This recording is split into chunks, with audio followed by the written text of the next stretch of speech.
This week, several of my former professors and fellow alumni, along with dozens of other well-known lawyers and academics, came out to support Supreme Court nominee Brett Kavanaugh, the quintessential gentleman.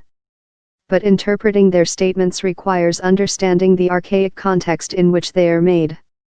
A telling example of how legal elites overvalue men of privilege and pedigree is the statement Yale Law School itself released lauding the nomination of Kavanaugh. The gushing announcement included quotes from 5 different professors praising the thoroughbred nominee as one of the most learned judges in America, a true intellectual who writes smart, thoughtful, and clear opinions. Contrast that with the statement Yale Law School issued in 2009, in which just 2 professors commended the nomination of now Supreme Court Justice Sonia Sotomayor.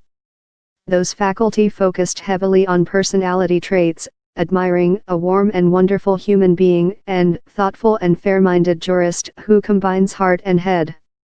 And yet, Sotomayor made history as a Puerto Rican woman from the Bronx who rose to become the first Latina on our nation's highest court. Meanwhile, Kavanaugh, as smart as he may be, is a particularly run-of-the-mill Supreme Court nominee with an elite upbringing and fancy high school classmates that include potential future colleague Justice Neil Gorsuch.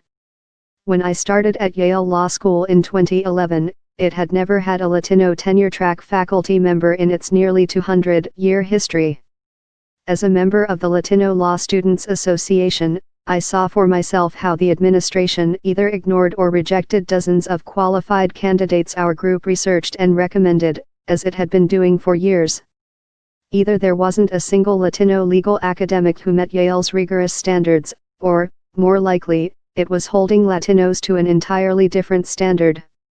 The senators vetting nominees should be wary of taking endorsements like the one provided by Yale Law School at face value, ones that elevate prestige and abstract intellectualism over real-world considerations. In fact, other lawyers have had very different things to say about Kavanaugh, describing him as insulated, and immovable and very stubborn and frustrating to deal with on some issues. Sotomayor and Kavanaugh are both objectively sharp, learned and accomplished jurists. But her background and credentials were never permitted to speak for themselves.